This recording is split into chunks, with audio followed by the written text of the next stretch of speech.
So let's talk about the 5-second rule. So the 5-second rule, it's going to sound, first of all, brace yourself, so fucking stupid when you first hear it.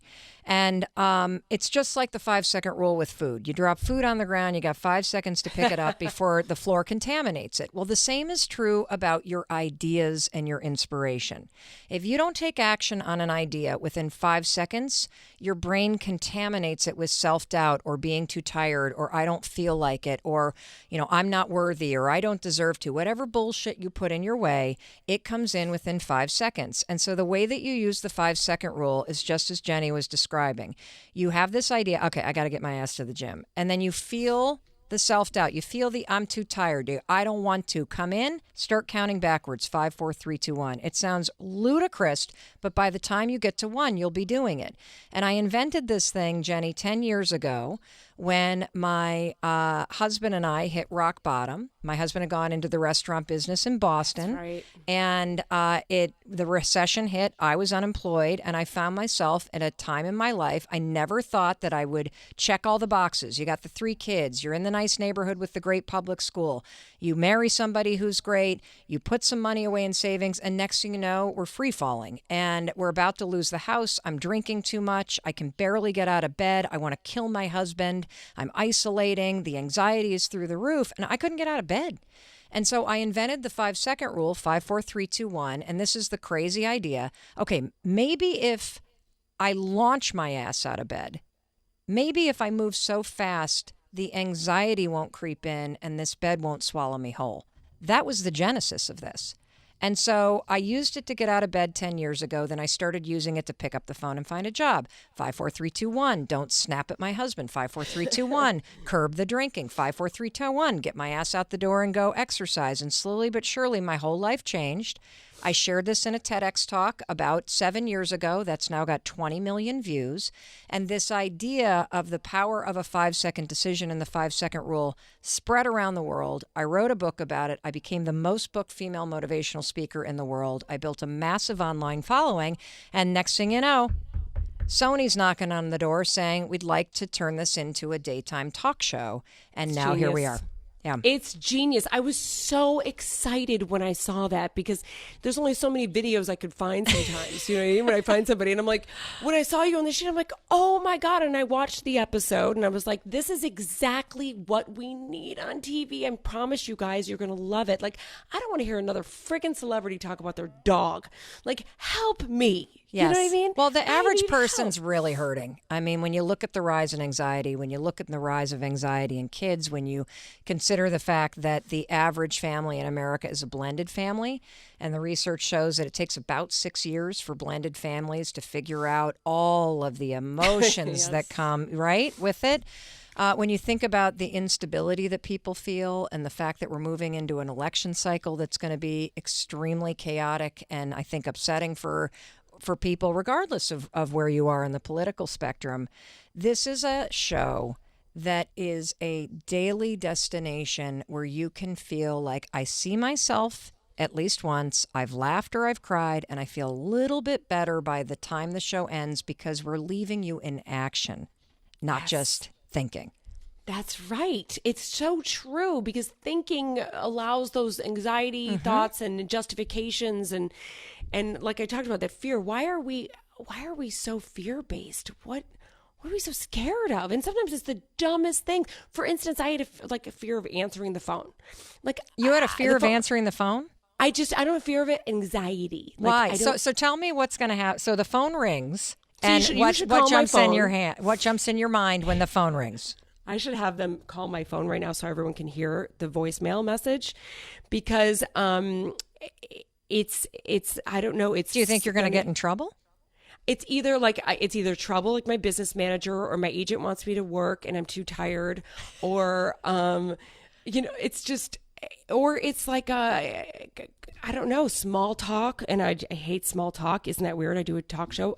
I like words that going to you have an intention that, or a conversation that goes somewhere that causes something to happen.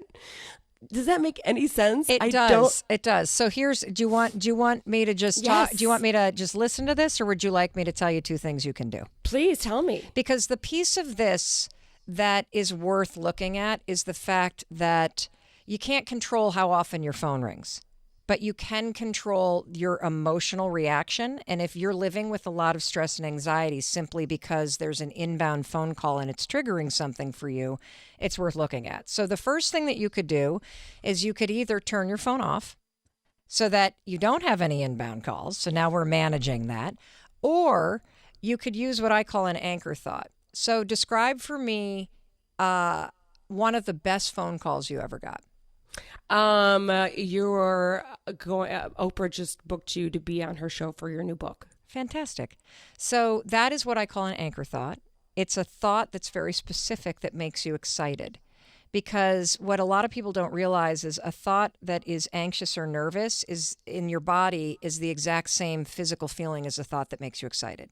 If you're nervous, your heart races, your stomach turns, your armpits might sweat, your throat might get a little tight, you might get that kind of neck rash thing that some of us do. Your hands might get clammy when you get nervous, right? Oh, shit, I'm going to have to work. I don't want to talk to that person. Oh, my God, it's Oprah. Heart fluttering, same thing. Hands are clammy. And so what you can do in order to change your response to the phone ringing is when it rings, before you even see it, you can be like, oh, I'm so excited because it might be a call as exciting as Oprah. And then you've just tricked your body. The phone call may suck. We can't control that. But what you've actually done is you've tricked your body, and now you're not living with that anxiety response to a simple phone call.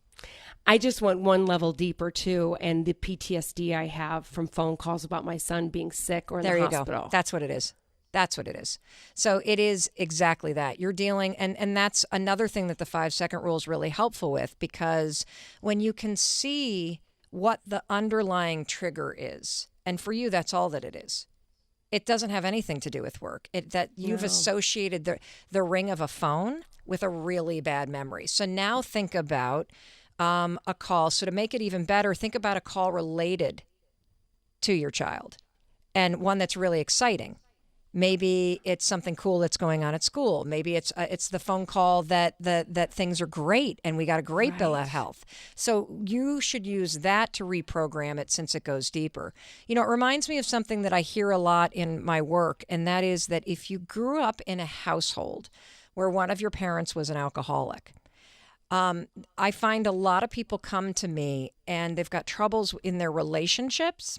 And what we discover is that at 5 o'clock, that's when a lot of people's PTSD kicks in, because the lights change, and that's when mom or dad was coming home. That's so true. And you don't even remember it. And so when your spouse walks in the door, you're on edge and you're micromanaging them, and you don't know why.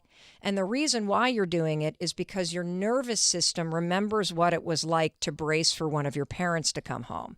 And so even though you might not drink, or, you know, that may be long in the past, if your spouse even opens a beer, that little click sound triggers your nervous system to remember, and it puts you into a mode of being on edge. And so we get couples that fight with us, you know, like are nitpicking. She's nitpicking. I don't even know what the hell's going on. I turn to the wife or the husband and I say, by chance, did any of your parents drink, or did you grow up in a house where you witnessed abuse? And they're like, yes. I'm like, this is the problem. That is absolutely fascinating. I've never heard that before. I've heard of sundowning before, but I've never heard of that, and that makes so much sense. Yes. And so this is the promise of all of the work that I do and of the Mel Robbins Show, that you're not broken. You have a pattern that's broken. And the pattern that you have for a lot of people is that you're still doing stuff from your childhood and you don't even realize it. And it's no longer working in your adult life, but because you're not connecting the dots between the fact that it's 5 o'clock, or between the sound of a bottle of wine coming out of the paper bag with the trauma you witnessed in your childhood, you're not able to change these patterns. These patterns are now running your life. And so I help you identify them, and then we figure out what can you do to interrupt them and change them. So now, by just becoming aware of them and identifying them, that's a step towards, is that all you need to do? It's like 90% of it, because what you can't see, you can't change. What you're not talking about, you're not going to change. And so even like we did this show about failure to launch. So there's so many people that are worried because their kids go off to college, they boomerang back, they can't, what are we going to do? In researching the show, Jenny, it's largely a problem with boys. And what happens is we moms in particular start to smother them, right? Because we're like, here, go talk to this person, work on your resume. What did you do up in your room? And then what happens for boys is they feel demoralized and they isolate. And so the thing that we're doing to try to help is the exact opposite of what's needed. And so we had this show and I started talking about it as a pattern called being the smother hen. And when you give labels to things, you can then go, oh my God, that is exactly what I'm doing. And that's right. And now I can call my friend and be like, Sally, stop smothering Mike. You're being a smother hen. Mel Robbins says it's going to backfire. He's going to hide in his room. And so this is kind of what the show's about. It's not like making people wrong. It's using the common experiences and then showing you why this doesn't work and then giving you a simple tweak that helps you interrupt the pattern. See, not only are you teaching us, but you're also allowing us the tools to actually help fix ourselves. Mel, this is the show we all need. I wish I had more time. I want to come on your show, praise you. I think Sony did a genius job by hiring you. This is what we need. The Mel Robbins Show, you guys. Check your local listings. She's going to be bigger than Oprah. Mel Robbins, thank you so much. Come back anytime, okay? Thank you. Thank you for what you do. We'll be right back. Jenny McCarthy Show. Oh!